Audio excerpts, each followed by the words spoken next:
દશામાના વ્રતની વાર્તા. સુવર્ણપુર નગરીમાં અભયસે નામે એક ઘણો જ ગર્વિષ્ઠ રાજા રાજ કરતો હતો. નગરીની સમૃદ્ધિનો પાર ન હતો અને રાજાની ગુણિયલ સંસ્કારી અને અતિ સુશીલ ગુણવતી રાણીનું નામ અંગનસેના હતું. રાણી ઘણી જ નમ્ર અને ધર્મિષ્ઠ હતી.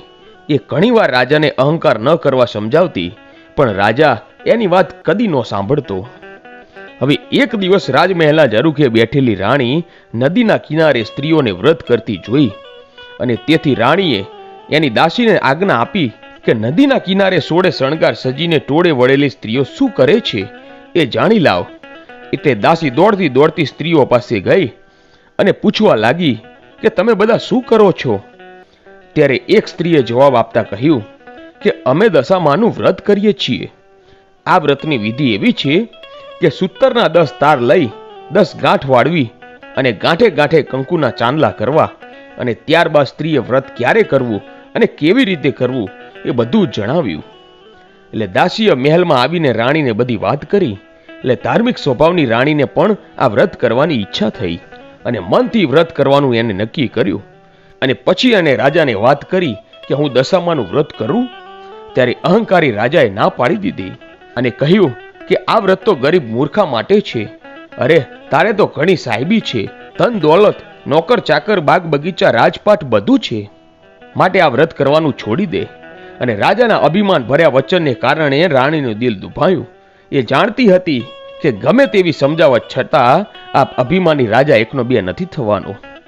એટલે રાજાએ અહંકાર, ગર્વ અને અભિમાનમાં ચકનાચૂર થઈને દશામાના વ્રતનું અપમાન કર્યું. અને તેથી દશામાના ક્રોધનો પાર ન રહ્યો અને માએ રાજાના સપનામાં આવીને એક જ શબ્દ કહ્યું કે હું પડું છું. અને પછી બીજે દિવસે પડોશી રાજા લશ્કર સાથે ચડાઈ કરવા આવ્યો અને આવા અણધાર્યા હુમલાથી રાજા અભયસિંહ ગભરાયો અને જીવ બચાવવા માટે રાણી અને બંને કુંવરોને લઈને જંગલના રસ્તે ભાગ્યો. અને રાણી અંગનસેના મનમાં સમજે છે કે પોતાના પતિએ કરેલા દશામાના વ્રતના અપમાનથી જ આ દશા પ્રાપ્ત થઈ છે. અને પછી તો કોર જંગલમાં રાજા રાણી ઉઘાડા પગે ચાલ્યા જાય છે. પગમાં કાંટા વાગે છે, દુઃખ અને થાકનો પાર નથી. અને એવામાં કુંવરોને તરસ લાગી અને એટલામાં એક વાવ આવી અને રાજા પાણી લેવા વાવમાં ઉતર્યો અને ત્યાં જ દશામાએ અદ્રશ્ય રહીને બંને કુંવરોને વાવમાં ખેંચી લીધા. એટલે કુંવરોને અદ્રશ્ય થઈ ગયેલા જોઈ રાજા રાણી વિલાપ કરવા લાગ્યા. અને રાજા પણ મનમાં સમજી ગયો કે આ નક્કી દશામાનો કોપ લાગે છે. અને એ રાજા રાણીને આશ્વાસન આપતા સમજાવે છે કે જેણે આપ્યા એણે લઈ લીધા, હવે એ જ પાછા આપશે. આમ રુદન કરતી રાણીને સમજાવતો રાજા આગળ ચાલ્યો અને થાકના લીધે બંનેના પગ ઘસડાય છે. પગમાં વેઢા વેઢાના કાકરા પોકાઈ ગયા છે અને તેથી પીડાનો પાર નથી. અને રસ્તામાં એક વાડી આવી. રાજાને એમ થયું કે હાશ, 2 ઘડી વિસામો તો મળશે. પણ રાજાએ વાડીમાં જેવો પગ મૂક્યો ત્યાં તો બધા જ ખીલેલા ફૂલ કરમાઈ ગયા. અને પછી તો વાડીનો માળી વિચારવા માંડ્યો કે નક્કી આ માણસ પાપી પગલાનો છે. અને તેથી માળી લાકડી લઈને રાજા રાણીને મારવા દોડ્યો અને રાજા રાણી માંડ બચીને ભાગ્યા. અને જીવનથી હતાશ થઈ ગયેલા ભિખારી જેવી હાલતમાં બંને એક નગરમાં આવ્યા. અને એ નગર રાજાની બહેનનું હતું. ને રાજાને આશા હતી કે બહેન જરૂર આશરો આપશે. એટલે એણે પાદરથી જ એની બહેનને સંદેશો મોકલાવ્યો. બહેને પોતાના ભાઈને સોનાની ગાગરમાં સુખડી અને સાથે સોનાના દાગીના મૂક્યા. એક ભાઈએ આવીને રાજાને જેવી સોનાની ગાગર આપી તો સોનાની ગાગર પિત્તળની બની ગઈ, સુખડીને બદલે ઈંટના કટકા બની ગયા અને સોનાના દાગીનાને બદલે ફૂફાડા મારતો કાળો નાગ નીકળ્યો. રાજા આમ વિચાર કરે છે કે મારી સગી બહેન મને મારી નાખવા આવું તો ન જ કરે, નક્કી આ દશામાના કોપના કારણે જ થયું છે. આવો વિચાર કરી રાજાએ ગાગર ત્યાં નીચે જમીનમાં દાટી દીધી અને રાણીને લઈને આગળ ચાલ્યો. ચાલતા ચાલતા એક નદી આવી. નદીને કાંઠે ચીભડાના વાડા છે. રાજા 2 હાથ જોડીને એ વાડાના માલિકને કગરવા લાગ્યો કે ભાઈ, 7 દિવસના ભૂખ્યા છીએ, દયા કરીને એક ચીભડું આપ. હવે ખેડૂતને દયા આવી અને એને એક ચીભડું આપ્યું. રાજાએ એમ વિચાર્યું કે આગળ જઈને થોડોક આરામ કરી અને પછી ચીભડું ખાઈશું. હવે આ બાજુ બન્યું કે એ નગરના રાજાનો કુંવર 2 દિવસ પહેલા રિસાઈને ભાગી ગયો હતો અને સિપાહીઓ કુંવરની શોધમાં નીકળ્યા હતા. અને દશામાના કોપના કારણે રાજાના હાથમાં જે ચીભડું હતું એ કુંવરનું માથું બની ગયું અને આ માથા ઉપર નજર પડતા સિપાહીઓએ દોડીને રાજા અભયસેનને પકડી લીધો અને દોરડાથી બાંધીને લાતો મારતા નગરમાં લઈ ગયા અને નગરના રાજાને બધી વાત કરી.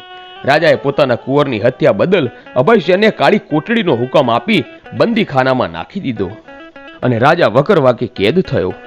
તેથી રાણી અંગદસેના ઉપર દુઃખોનો પહાડ તૂટી પડ્યો. એ રોજ જંગલમાં લાકડા કાપવા જતી અને એનો ભારો વેચી જે પૈસા મળે એમાંથી પોતાના પેટનો ખાડો પૂરતી. આમ દિવસો ઉપર દિવસો પસાર થવા લાગ્યા. અષાઢ મહિનો આવ્યો. અંગદસેનાએ અષાઢ મહિનાની અમાસી એટલે કે દિવાસાના દિવસે દશામાનું વ્રત શરૂ કર્યું.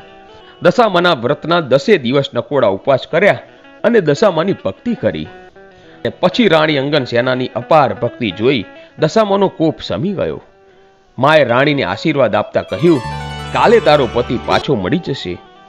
અને પછી એ જ રાત્રે દશામાએ એ નગરના રાજાને સપનામાં જઈને આદેશ આપ્યો, તે જે માણસને કેદમાં પૂર્યો છે એ નિર્દોષ છે.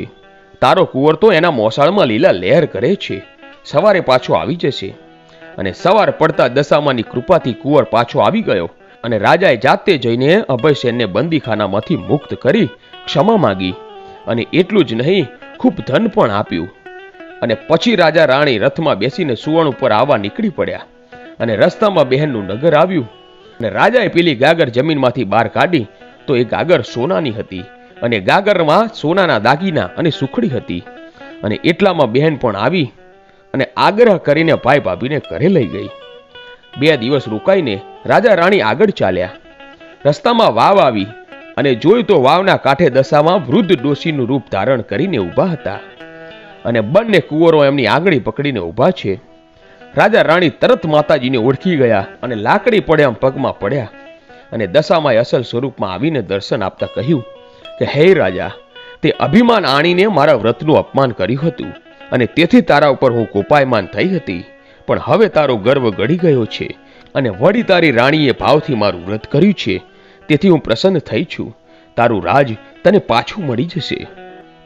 અને માં કરતો રાજા અભયસેન દશામાના પગમાં આળોટવા લાગ્યો અને બોલ્યો કે હે માં, આ કળિયુગમાં તારી કપરી કસોટીમાંથી પાર કોઈ જ નહીં ઉતરી શકે, માટે આવો કોપ કદી ન કરશો.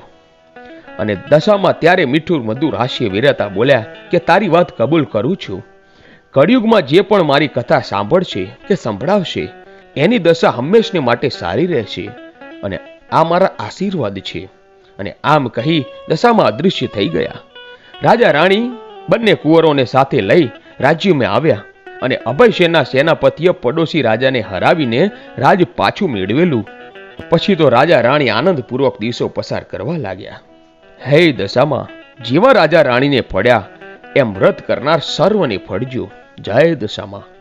મિત્રો, આવા જ વિડીયો જોવા માટે આજે જ અમારી આ ચેનલ A1 ગુજરાતીને સબસ્ક્રાઇબ કરો. ધન્યવાદ.